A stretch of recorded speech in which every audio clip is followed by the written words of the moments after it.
the team that doesn't just talk about impact, they ignite it. Jim Morris and producer Rachel. Good morning. Good morning. Rise and Energize. You're so like nicely dressed, and I'm wearing my granny sweater today because it's just one of those mornings. I'm like, I just need the granny sweater. I love it. I've got a call after this. I'm speaking at a conference, and the gentleman who's running the conference is he has a real estate brokerage, like their main office, their corporate office. So the speakers are doing a 2-minute spiel on what we're talking about, what the outcomes will be from our talk. So that way that corporate office will share it with all their sub-locations. So I got to look fresh. So it's like a tease, like it's a tease to the thing. That's so smart. I did that for a real estate office once that I was doing a course for, where you just sort of like do it like a little tease of what's coming up. Yeah. I love that. It's also like, I think a lot of times we get in this space where we like get scared to promote ourselves. Right. You don't like you're fine. You're extroverted. You're like, I'm doing all these wonderful things. I think I come from a space of, especially like being born in like the 70s, right? Where like we don't pat ourselves on the back. We don't tell people what we're doing. We don't the ego. It's not from ego. Like I worked hard to get to this space, like shout it from the freaking rooftops. Like I'm doing this thing and I can help you. That was my like Achilles heel was marketing for the longest time. And then finally somebody sat me down and was like, hey, is what you're doing of value? Yes. Can you help people? Yes. So why are you not screaming it as loud as you possibly can every day? Like, why would you be scared to market that? You're not marketing you're marketing what you can help people do. And I was like, oh, I love that. Oh, okay. I can do that. Well, speaking of marketing, actually, the speech that I'm doing is how to humanize your marketing in an AI world. Oh, that's so good, Jim. So that's going to be kind of my little teaser, and realizing that you've got to have foundation around human connection to make your marketing connect with humans. Right? Yeah. Sometimes it's not just deleting the dashes that ChatGPT includes and everything. We're not just deleting dashes. Although I'm a dash girl. Like I just love dashes. You love like, dashes. I'm comma club and dash club. Like I was doing dashes before ChatGPT ever did dashes. Okay. So I now have to delete the dashes because people think it's ChatGPT that wrote it. And I can't include dashes anymore. So now I'm like comma club. I'm like, fine, we'll just change everything to commas and it'll think the human wrote it. It makes me so mad because I love a dash, but now it's like, oh, that's AI. I'm like, oh. True. Anyway, sorry. No, you're good. You're good. Like side hustle, like side combo. You're good. Humanizing your marketing in an AI-driven world. Let me ask you this, Rachel. Is AI give you energy or drain you energy right now? It saves me time, which I think ultimately gives me energy. I think the issue is when you're utilizing somebody else who's also utilizing AI. So like my virtual assistant, my social media manager, their AI doesn't know my voice. So what I find myself doing is correcting a lot of copy that I should just be approving. Does that make sense? So like that is an energy drain. They're not using your logins? No, I didn't pay for it because isn't there an additional fee for like the team version of it, or am I allowed to add a team member? I just have my team logging in as me. You, and then they make projects so it doesn't go into my total memory, basically. Okay. So it stays in the project memory. But yeah, I had to do that because of exactly what you're talking about. Mm-hmm. Okay, I will do that. Thank you, because that will literally save my brain from having to. Hey, this sounds great, but this isn't my voice. Can you tell it this again? Right? Like going back and forth with a human to explain what to say to AI to make it sound like a human. It's crazy. It's a crazy cycle. So like, does it give me energy? Right now, we're trying to figure out the standard operating procedure for this. And so not necessarily. It will in the future, but not right now. The reason why I ask is because everybody's like, you've got these people on one side and then these folks on the other side, right? And it's like either AI is going to destroy the world or it's going to make it so much better. And I think it really just comes down to what's it going to do for you and how are you using it, right? Like there was a period of time, maybe a month ago, where it was killing me. like draining my energy because I was trying to keep up with the movement. Excuse me. The movement of this is new. All right. Well, then this happened. And well, you don't need this prompt because there's a bot now. And then there's this bot. And then you can make your own bots. And then now you've got AI agents. And now you've got Gemini's better than ChatGPT. Well, what about Claude? Well, now it's on X because Elon just, you can say whatever you want. And that's better because it's more natural and human. And now it's, Google VEO 3, which you can produce cinematic videos from text. Like, there's just so much to where it definitely, instead of giving me energy, it started to take energy. Now that I've unsubscribed to like all the AI newsletters. It's just too much information, too much change. And that's me putting up a boundary, right? That's me protecting my energy. I still use it. I still use it often. It really helps fill in a lot of the blanks, right? So when I will write a lot, and then I'll dump it in there and it will clean it up. But yeah, I mean, I think it's an energy gain for me now, but after removing the fact of me trying to stay on top of it and catch up, because that's what was killing my energy.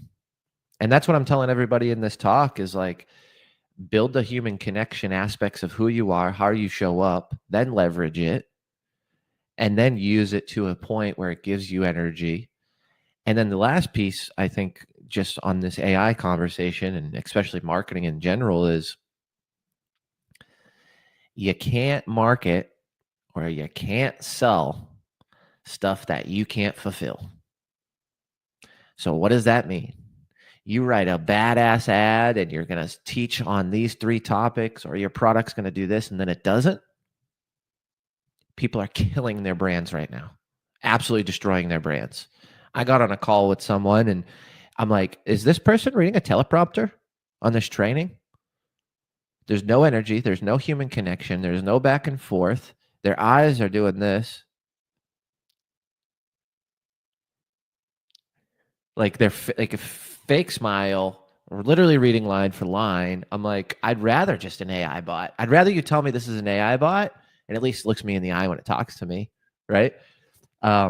So I think there's just so many different aspects of it. But I think for me, it's in some cases it's going to provide energy, and in some more recent cases, it's draining my energy. For sure. Well, and to your point of like, you have to be able to follow it up with what you said the offer would be. Because I think we're utilizing AI for these amazing hooks and titles, right? And then there was a guy that happened with me the other day. I went to his webinar, and the whole time, like for 30 minutes, it was just a flex of like who he's sold, the celebrities he's worked with. And like literally people are in the chat like, dude, nobody cares. Say the thing you said you were going to teach us. And literally kept going, just ignoring all the things. And I was like, oh my God, this is horrifying. Like I left because I was like, I don't care. I'll just ask ChatGPT the hook that you gave us to answer, right? Like at this point, I don't need you. I'm fine. And it just frustrated me because, again, clearly he just used AI to come up with the hook to get everybody there into his funnel and into this like webinar that then did not deliver on what it set out to deliver. It was just a fancy hook. And I was like, make sure you can cash, make sure you can cash that check. If you 1,000%. Like, don't market something and then build it in real time while you're doing it while you're reading ChatGPT. And that's the other thing. Like I'm in a group that I just actually got out of, but the whole group was really good. And then you saw them switch over to AI. So everything was like entry-level AI. So it was like, here's a concept, here's a workbook. No one read through it. It didn't flow. And it was just different topics. And what he talked about was about like 1/3 of the topics. So like I'm starting to see, and I think that's where the drain for me comes, is I'm just seeing it abused. I'm seeing it abused, and I'm seeing people not know how to fulfill their offer. ChatGPT does, and ChatGPT doesn't know, because again, we're dealing with humans, right? And that's kind of draining my energy. Is like, wow, there's 87 people on this call, and it is absolutely bullshit. Like they can't cash the check they wrote. They can't. Like there's no funds in the bank account. There's no deposits. There's no experiential deposits. There's no things or stories that are true or real. And it's a lot of head and no heart, right? Like that was my biggest issue the first 6 months of speaking on stages. And it took me 6 months to realize that, dude, I'm not leaning into my heart. I'm not connecting with people on a deep level. The information I'm giving is right up here. It's coming from experiences. It's coming from real life situations, but I'm not storytelling. I'm not being relatable back to their situation. And I'm not sinking into the heart and truly showing those emotions as I went through these processes and built these things that I'm now giving to you. And when I switched it and I dropped into the heart and leveraged the head, right? You've got to have logic. You've got to have actionable insight. You've stuff for people to do, high level stuff that relates and makes sense. But when you drop into both, that's when the magic happens.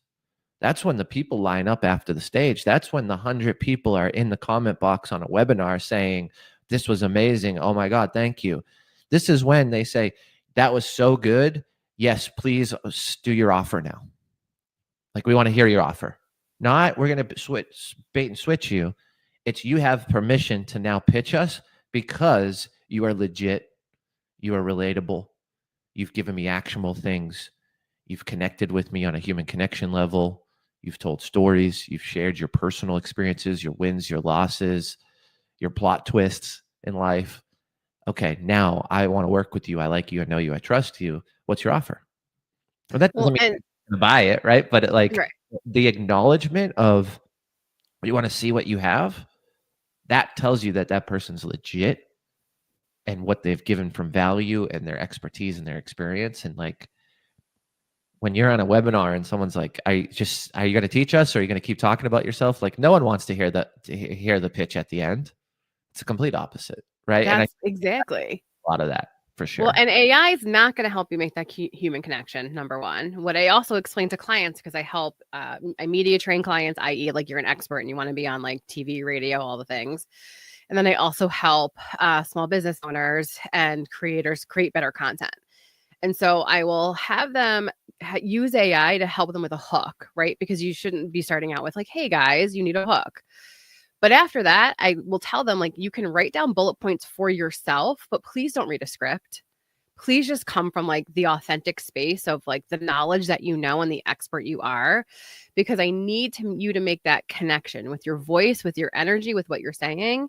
And AI is not going to do that for you. And if you're reading AI's words, it's going to come off as inauthentic. If you truly are an expert in your industry and you can talk to this hook, then just talk to the hook. Say the hook, right? AI helps you create that curiosity gap. Yep. Fabulous. That hooked them in for that first 5 seconds. Now the rest of this video is on you. Yep. You need to show up as yourself, as a human connecting with another person, your ideal client or whoever it is. And so it takes a bit, right? Like the first video always feels like, I'm like, great, that was awesome. Let's try it again. The second time, it's like, okay, we're almost there. And by the third time, I always say, by the time you believe what you're saying, it's generally by the third time you do that video, where they're like, oh, okay, I get it now. Right. And so they hate when I say, do it again. I have a client that makes fun of me all the time. She's like, what? Do it again? I'm like, yep, do it again. Until I believe what you are saying to me, do it again. Do it again. And AI is not going to help you with that. AI is just going to give you the output that you want. It's also going to just tell you did a great job because it doesn't know any better. Right? Like, you're not going to get real human feedback from like ChatGPT. He's my biggest fan. He's not going to tell me where I failed. Unless I tell him I think I failed. Right. And then he just supports that in his own way, right? It's just input, AI. Output. It starts with input. So you're controlling the input. So it's not fair. There's no fairness in AI. It's not going to tell you the truth. It's only going to tell you what you've told it to tell you. Period. Correct. It's an input, which is fine system for your ego. If you just want somebody to constantly say you're amazing at what you do, you're awesome. But it's not fine when you really are, your goals to make human connections, to get people to know, like, and trust you, especially when it's through your content and your expertise. The voice, even the AI voices, like, I don't feel connected to them at all. Same. So even if you're like, you know, you made your avatar and you're using AI to shoot all your videos, great, amazing. I don't think it works for the industry that we're in. And I don't think it works from that marketing perspective. If you're just shilling product and you just need to, like, you know, make video over after video after video, use an AI avatar, use AI, like, that's fine. But when it's an actual human connection product, where like marketing and talking to people and the one-on-ones and like the group connections and the masterminds and all that other stuff, it needs to come from you. You have to really make that connection. And AI is not going to do that for you. And it's let's talk about price in that situation. Are you going to buy something for $5,000 from an avatar AI bot video? No, you ain't. You never have. You never will. Right? You may buy something for $47 from an AI avatar. You may buy something for $97. About $150. You're going to want to talk to someone. You're going to want to make sure it's legit, and you're going to protect your investment in that asset, right? Because you're shelling out money, and maybe $150 is nothing to you, right? Maybe you make $5 million a year, and you just shell it out. But as the majority of the people in the world are not, they're not. And that's why things are priced specifically from a psychology standpoint. And that's why you see the 7s. That's why you see under $100, right? You under $50, 47s. You see all these price points specifically because it's working against the psychology of, it's only $47. This one thing's worth $47, and I'm getting all these other things, sure. And then you do the one thing, or you don't do the one thing because it's only $47. It's just interesting to see the pricing standpoint in it as well, you know? Well, I'm like, yeah, what makes us press that yes button or that buy button or that purchase button? Like, that's a whole other conversation too. That I took a course. I don't know if I shared this with you. I took a course Saturday. I took a course that I wrote, and I put it in AI, and I said, make it better. And I read through the first teleprompter, practice it, like literally standing up, mic on, dressed, it like, because I'm practicing my course. I want to know it. I want people to believe it. It's me. It's trash. I don't talk like, even though it knows my conversational tone, it knows I put in 25 mannerisms, right? Like in my ChatGPT, it's what I teach in this speech I'm going to be doing after this. But like, it has all the words that I say, and it didn't use them. It's filler words or lack thereof of filler words, right? I'm not talking about ums as filler words. I'm talking about transitioning from So I'll just give you a quick example, and I know we want to keep this under 20 minutes, so I'll be fast. But I'm giving value on clarity around your brand and your core values. Then I transition into an activity. It doesn't transition well on how human would talk, right? It's like, now that we've done this, we're going to go do this. It's like, I don't talk like that. So if I just taught you on brand clarity and core values, and I'm like telling a story and how my core values are an acronym, and that acronym spells brave, which is my final core value, is I want to be brave and do the thing that's disruptive and hard. And then I go into, now in our next checkpoint module, it's going to be like, you can't come off of that story that way. And so then I was like, okay, let me ask it. And it just wasn't me. So when I go back to it, I chose what I wrote and what I recorded and what I say, because when I go present that, you're going to feel the heart, and you're going to feel that it's me. So yes, you can use AI. Yes, you can fill in the gaps. Yes, you can leverage it. But I'm going to tell you right now, you're going to sound like a robot because a robot wrote it. You've got to bring in your energy, your taste, your flavor, your own mannerisms, your own transitions, your own pivots. And even like, I looked back. So I didn't look back. Reading Rainbow. Do you know what Reading Rainbow is? Of course. Hello. So Ellie's 2.5. I see on Prime Reading Rainbow or something like that, or whatever it is, Amazon or Netflix. And I'm like, Reading Rainbow. So I click on it, and we watch everything with captions. My wife, Caitlin, she just loves captions. I never watched captions in my life. Love you, Caitlin. Until I met Caitlin. Now it's on every screen as captions. So as it should be. I'm reading captions, and they don't match what they were saying in Reading Rainbow. So I paused and I went back. I paused and I went back. It's because the guy who's presenting this information is a human. He went off script. And it was beautiful. It made so much more sense when I went back and I looked at it, and I was like, if he read what the caption said, it wouldn't have been real. It wouldn't have sounded like him. And he changed it, and he ad-libbed, and he did his thing, And that's why I think it was such a relatable. He was using a teleprompter, right? Because you could see he's not perfect. You could see his eyes move sometimes, but he was damn good. And he ad-libbed and he put in his flavor. And that's why I think it was such a good episode. So yeah, I'm a fan of Reading Rainbow.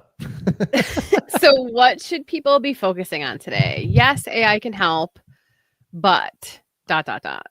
Let AI be an energy gain, not an energy drain. Understand how you use it, when you use it. Understand it's not the final product. You need to put your flavor, your taste, your mannerisms into it. You need to humanize it.